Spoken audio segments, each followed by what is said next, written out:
इस कहानी की शुरुआत होती है माँ बेटे से, जो अपने घर के अंदर आपस में बातें कर रहे हैं। वो आपस में क्या बातें कर रहे हैं, आइए सुनते हैं। अरे माँ सुनो। हाँ बेटा बोलो, क्या बात है? माँ, आज मेरे लिए जल्दी से खाना बना दो, आज मैं जा रहा हूँ किसी को ठगने। अरे बेटा, तुम किसी को कैसे ठग पाओगे? अगर तुम्हारे पिताजी होते तो जरूर ठग लेते। तुम्हारे पिताजी इस काम में माहिर थे, पर तुम नहीं हो। तुम तो अभी चोरी डकैती करने के लिए बच्चे हो। अरे माँ, तुम कैसी बातें कर रही हो? मैं क्यों नहीं ठग सकता किसी को? आखिर एक ठग का बेटा एक ठगी तो बनता है। बस माँ, अब मैं बहुत लेट हो रहा हूँ, अब जल्दी से मेरे लिए खाना बना दो। इतना कहकर बिरजू एक धनी सेठ की तरह पोशाक पहनकर तैयार हो जाता है और अपनी माँ से विदा लेकर चल पड़ता है। बिरजू चलते चलते एक गांव के करीब पहुंच जाता है। उसी गांव के कुछ लोग अपने खेतों में काम कर रहे थे। अरे बड़े भैया, कितने दिन हो गए, हमने किसी को ठगा नहीं। हाँ बड़े भैया, मुन्ना भैया ठीक कह रहे हैं। अब तो हमारे पास पैसा भी नहीं बचा। जो भी हमारे पास पैसे थे वो सब तो खत्म हो चुके हैं। चलो बड़े भैया, आज किसी सेठ को ठगते हैं। अरे अरे तुम सब चुप हो जाओ, उधर देखो, गांव में कोई मुसाफिर आया है। अरे हाँ, ये तो कोई धनी सेठ लग रहा है। चलो चलो, आज इसी को ठगते हैं। अरे भैया, इतनी कड़कती धूप में तुम कहाँ जा रहे हो? आओ आओ तो हमारे पास बैठकर इस पेड़ के नीचे थोड़ा आराम तो कर लो, और पानी वानी तो पी लो, फिर आराम से चले जाना। अरे नहीं नहीं भैया, मुझे माफ़ कीजिएगा, मुझे थोड़ा जल्दी है, इसीलिए मैं आराम नहीं कर सकता। लेकिन जब मैं उधर से वापस आऊँगा तो मैं आपके पास ज़रूर रुकूंगा। अरे सेठ जी, कैसी बातें कर रहे हैं? काम तो पूरी जिंदगी होता रहेगा, लेकिन काम के साथ साथ आराम करना भी बहुत ज़रूरी है। क्यों भाइयों? हाँ जी, एकदम सही कहा आपने, बिल्कुल सही बात बोली। अच्छा ठीक है, अगर आप लोग इतनी जिद कर रहे हैं तो मैं आपके पास थोड़ी देर रुक जाता हूँ और थोड़ा आराम कर लेता हूँ। जिस मुसाफिर को वो चारों ठग एक मुसाफिर समझ रहे थे, आखिर वो भी एक ठगी था। लेकिन ये बात उन चारों ठगों को नहीं पता थी, और ना ही बिरजू को ये पता था कि वो चारों भी ठग हैं और उसको ठगना चाहते हैं। बिरजू उस पेड़ के नीचे चारों ठगों के पास जाकर बैठ जाता है और चारों ठग इधर उधर की बातें करने लगते हैं। अरे सेठ जी, मैं आपसे एक बात कहना चाहता हूँ। अरे हाँ भैया, हाँ बोलिए। सेठ जी, बात को बताने से पहले मेरी एक शर्त है। बोलिए भैया, क्या शर्त है? मैं आपकी शर्त मानने को तैयार हूँ। सेठ जी, मेरी शर्त ये है कि अगर आप मेरी बात को सच मानोगे तो कोई बात नहीं, लेकिन अगर आप मेरी बात को झूठ मानोगे तो आपको 1000 रुपये देने पड़ेंगे मुझे। ठीक है भैया, मुझे आपकी शर्त मंजूर है। अब बताइए, आप कहना क्या चाहते हो? सेठ जी, बात यह है कि एक दिन मैं अपनी भैंसों को चरा रहा था। हमारे खेत में गेहूं की फसल खड़ी थी। भैंस गेहूं के खेत में घुस गई और उसके बाद वो पता नहीं कहाँ चली गई। हमने पूरे खेत में भैंस को ढूंढा, लेकिन भैंस कहीं नहीं मिली। फिर हमने पूरे खेत की फसल कटवा दी, लेकिन फिर भी भैंस कहीं नहीं मिली। फिर मैंने उसी फसल के गेहूं चक्की में पिसवा दिए, लेकिन फिर भी भैंस कहीं नहीं मिली। लेकिन हद तो तब हो गई जब मैंने उसी आटे की रोटी बनाई और उसका पहला टुकड़ा खाने लगा तो उसी भैंस की पूंछ मेरे हाथों में आ गई।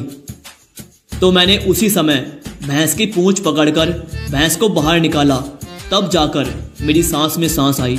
लेकिन भैया, मैंने ये बात आज तक जिसको भी बताई है उसने मेरी बात को हमेशा झूठा ही कहा है।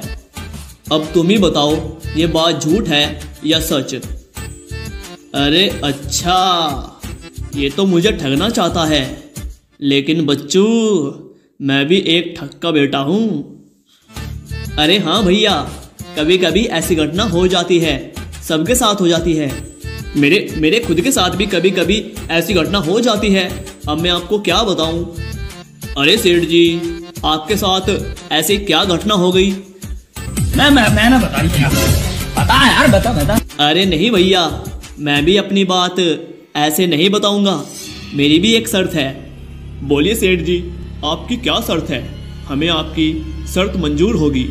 अरे भैया, शर्त वही है, अगर आप चारों लोग मेरी बात को झूठा मानोगे तो आप सभी को मुझे 1,000 रुपये देने होंगे, और अगर सच मानोगे तो फिर कोई बात नहीं। हाँ, ठीक है, हमें आपकी शर्त मंजूर है। चलो अब तो बताओ वो क्या बात थी? अरे भैया, क्या बताऊं। आज सुबह जब मैं तैयार होकर काम के लिए निकलने वाला था, तभी मेरी सेठानी जी ने बहुत सुंदर पकवान बनाए थे, और वो कह रही थी कि पकवान खा कर ही जाना, लेकिन मुझे काम की ज़्यादा जल्दी थी, इसीलिए मैं बिना पकवान खाए वहाँ से चला आया। लेकिन मेरी सेठानी जी मुझे इतना प्रेम करती है कि वो पकवान लेकर मेरे पीछे पीछे यहाँ तक आ गई। अरे सेठ जी, आपकी सेठानी तो यहाँ कहीं नज़र नहीं आ रही है। अरे भैया, यहाँ नहीं, वहाँ देखो, वहाँ तो मेरी सेठानी जी आ रही है। अरे बाप रे बाप, वो तो हमारी बहन है। ये सेठ तो हमसे भी बड़ा ठग है। अब क्या करें? अगर हमने इसकी बातों को झूठ कहा तो ये हम चारों से 1,000 रुपये लेगा, और अगर हमने इसकी बातों को सच कहा तो ये हमारी बहन को ले जाएगा। भैया, अगर तुम मेरी बात मानो तो अपनी बहन को इस सेठ के घर भेज देते हैं। वैसे भी आज नहीं तो कल हमें अपनी बहन का विवाह तो करना ही था। वैसे भी ये सेठ अपनी बहन को खुश ही रखेगा, और अगर हम इसकी बात को झूठ कहते हैं तो हमें 4,000 रुपये देने पड़ेंगे। हाँ, अपनी बहन को इस सेठ के साथ भेज देते हैं, और इस सेठ के घर में जितना भी माल खजाना होगा उसे लेकर हमारी बहन भाग आएगी। अरे तुम आ गई? मैं तुम्हारा कितनी देर से इंतजार कर रहा हूँ। अबे कौन है तू? मैं तो तुझे जानती तक नहीं। अरे मेरी प्यारी बहन, ये तुम्हारे पति हैं। तुम्हारा विवाह इसके साथ बचपन में ही हो गया था। अब जाओ बहन, इसके साथ जाओ तुम। अच्छा मेरे प्यारे सालों, अब मैं चलता हूँ। बिरजू उनकी बहन को लेकर अपने घर की तरफ चल देता है। अरे भैया, ये तो हमारी बहन को ही ठग ले गया। हम इसे नहीं छोड़ेंगे। चलो हम कल ही इसके घर चलेंगे। अगले ही दिन चारों ठग अपनी बहन को लेने के लिए चल देते हैं और जाकर बिरजू के घर में बैठ जाते हैं। बिरजू उन सब की बहुत अच्छे से मेहमान नवाजी करता है। अरे बड़े भैया, जल्दी से उठो, सभी लोग सो गए हैं। चलो हम इस सेठ को रस्सी से पलंग में बांधकर नदी में फेंक देते हैं, और इसके घर का सारा सामान लेकर और अपनी बहन को लेकर घर वापस चलते हैं। चारों ठगों ने बिरजू को सोते हुए ही पलंग में बांध दिया और रात में ही उसे लेकर नदी की तरफ चल पड़ते हैं। उनको चलते चलते रात से सुबह हो जाती है। तभी वे एक जगह पर रुकते हैं और उनमें से एक कहता है, अरे भैया, मैं तो इस पहाड़ को उठाते उठाते थक गया हूँ। चलो इस पेड़ के नीचे बैठकर थोड़ी देर आराम कर लेते हैं।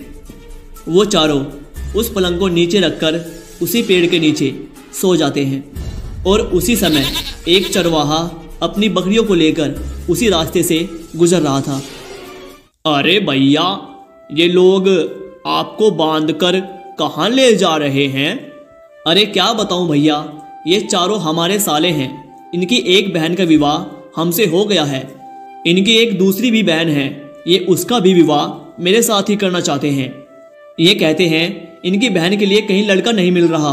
मेरा लाख मना करने पर भी ये मान नहीं रहे और मुझे बांध कर ले जा रहे हैं। तो क्यों ना भैया, उनकी दूसरी बहन का विवाह तुम मेरे साथ करवा दो। हाँ हाँ, क्यों नहीं, जरूर करवा सकता हूँ। ऐसा करो, तुम मुझे खोल दो और मेरी जगह पर तुम चुपचाप लेट जाओ। बिरजू जल्दी से उस चरवाहे को पलंग से बांधकर पेड़ के पीछे छिप जाता है। अरे मुन्ना, उठो, देखो सूरज निकल आया है। फिर वो चारों पलंग को उठाकर नदी के पास पहुंच जाते हैं।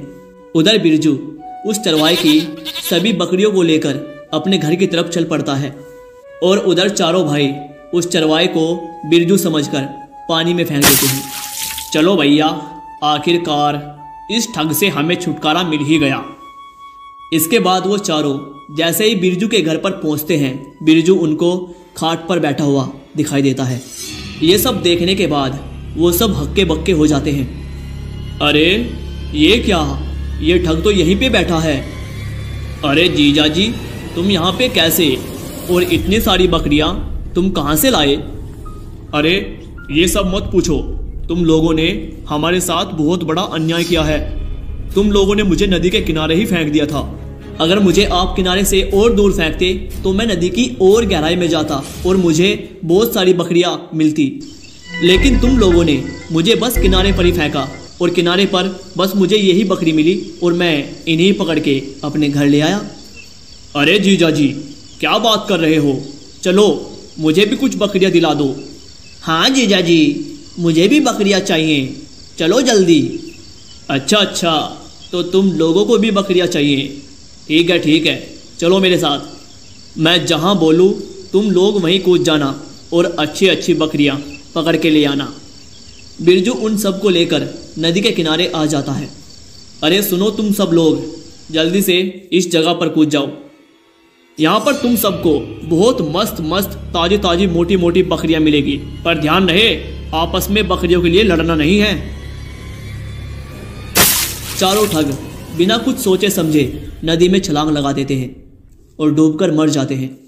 उसके बाद बिरजू अपने घर जाकर अपनी बीवी के साथ मजे से रहता है।